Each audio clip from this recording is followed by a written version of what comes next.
Samtang sa pikas bahin na ni ay laing balita may lalaki na dakpan sa NBI human nagpost nga muhatag kini og 5 milyones ka pesos nga ganti alang sa magkatanom og bomba sa buhatan sa Comelec. Straight to the point. Ano man nagpost-post man sa tao na siya.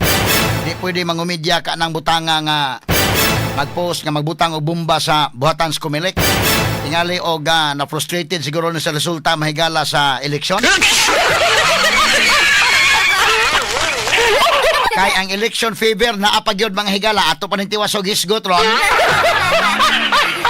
Ang atong dugang pag-analisar mahigala sa nilabay nga eleksyon nga ang mga tao daw di makatuo mahigala sa nahitabo sa Cebu province mga suking tigpaminaw. Straight to the point. Ang mga tao god mura gyud og kanana ang grabe gyud no. Kay katugong usa mahigalang vlogger maingon man gud nya wa na gyud maghilak na gyud mo popcorn. Wa gaba.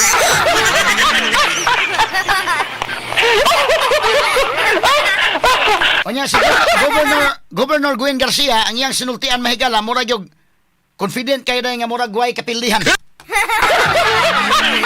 Mo na nga siya mismo mahigala mura makatuo mga kaigalaan nga wa na goodbye na di ay.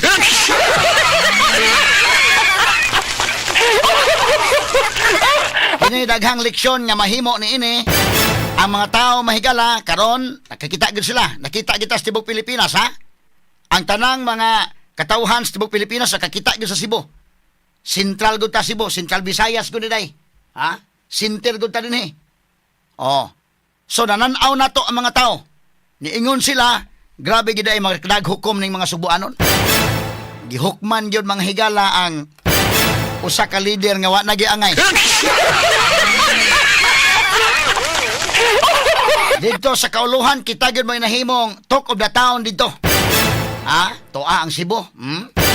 Kay public figure man gyud to may galas Governor Gwendolyn Garcia nago si anak nga sekretary may galas Department of Tourism ni Ari gyud sa BBA mga kagalaan sa rally. O niya hadlok ko niya ng uban nga mga senador kay Cebu gud ni. Ipanghambog nga Cebu Garcia Country. Sus nakita nila ron mga higala ang pagkahagba mga kaigalaan sa gobernador. Nawa gyud magdahom siya ba nga mapildi. Unya ang iyang vlogger mga higala niingon nga bantay mo kay hilak gyud mog popcorn.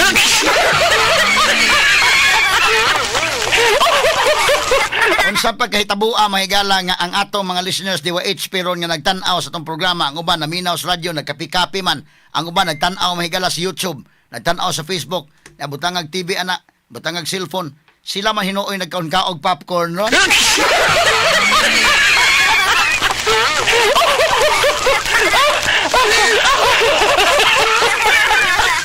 Pastilan mga kaigalaan karon buntaga tagaan tanig pagtagad kay wa makatuo to siya oy nga ina to mahitabo ang iyang sinultian god hantod na lang mga higala nga kwan dawa sa makatuo mismo gani mga tao mahigala gaduduha ang inner circle gyud mga kaigalaan ni Pambar 4 day daw dili sa makatuo sa kwan no ang mga tao hasta to mga tao nga nibutar kang Pam ang uban mahigala butar na lang gyud may kay among ihatag mong buto nga to kang Pam di na lang gyud may anang Gwen sila mismo murasag na overwhelmed karon unya ang pagkalubong gyud mga higala.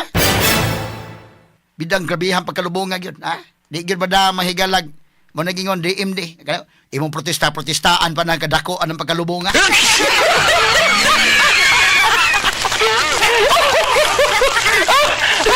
Atanig pagtagad lo buntaga mga kagala tondo padayon ang atong pag-analisar ani. So daghang leksyon ha. Daghang leksyon. Ang katawhan karon maantigo na mahigalang mo hukom gyud. Kantigo mga higala nga mudawat sa kwarta, kamaon ang mukaon mahigala sa paon ug muluwa sa taga. Tiaw mo nang kinuprasay sa mga tao, ha? Nasudlan ako mahigala ni suroy ta dito Jollibee dito Smakdo kakaon-kaon mga kaigalaan niya. Jollibee may turne kay nakapangopras man. Nakamakdo may kay nakapangopras. Ang leader pod mga higala bida nangadtog parlor oy nakapariban ng buhok.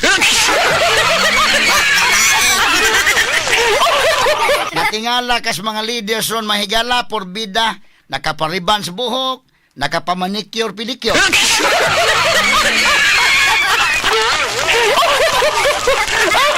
Ano mo taga tagan tanig pagtagad ha? Kay ato ning dito sa may Danao area kini sa 5th district day bidan dagko ag hatag ko nung Prasco di ay oy. Matod pa mahigalas nung nakuhang report. Ya bagani mga pictures mga higala. Ang pikas-pikas ng hatag pero mas dako ng pikas. Pero bidak kakatingalahan ang liluan mga higala. Gilubong si Gobernador Gwen Garcia. Kana may maghatag leksyon ba nga sa imong pagkatao matag-usa nato. Di lang si Gwen, di lang ang mga politiko nga naminaw na koron. Kitang tanan. Makahatag nagpamalando nga di kita palabi gyud og abuso sa atong gahom. Kung tan-aw nimo gamahan na naka, tan-aw nimo kinsa na ka nga pagkatao, taas na kagranggo murag hawd na ka. Ayaw palabi. Ayaw palabi. Example sa Governor Gwen. Kalimang kag panaogon sa ombudsman, di manaog, panaogon sa katawhan, magdumili pagin unta. Aron mo tagan tanig pagtagad sa banuban mahigalan nining atong tulumanon ug inyong tulumanon. Straight to the point. Samtang sa pikas bahin ni ingon mas Governor-elect Pambali 4 nga mo pa-audit sa Kapitolyo. Ayay kadelikado ini kalakiha da kana gyud pam. I-audit yun na din ha kay makita na to ng mga kontrata daron. Iutingkay ka na mga dokumento, iutingkay ka na. Unya i-review po ng mga kware. Kay kanang mga kware mga higala, medyo regulate yun nagmaayo kay environment baya mo oy. Mo ipekto simbako ba, no? So tan-awan ang dapita.